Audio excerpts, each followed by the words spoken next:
Maraton Palestina ke-10 kembali digelar di jalur Gaza setelah sempat terhenti akibat perang dengan partisipasi luas dari warga dan juga berbagai komunitas lari Palestina. Ajang lari ini diikuti berbagai kategori termasuk atlet penyandang disabilitas serta disaksikan ribuan warga di sepanjang rute di Gaza, Palestina.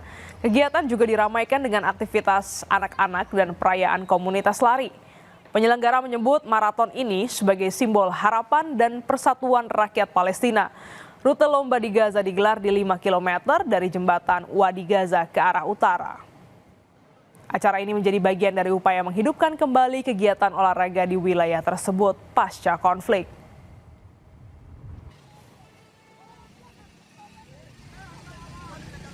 احنا رسالتنا انه احنا فئه مهمشه في المجتمع، ولكن احنا مصرين على انه نكمل ونكون موجودين في هذا المجتمع.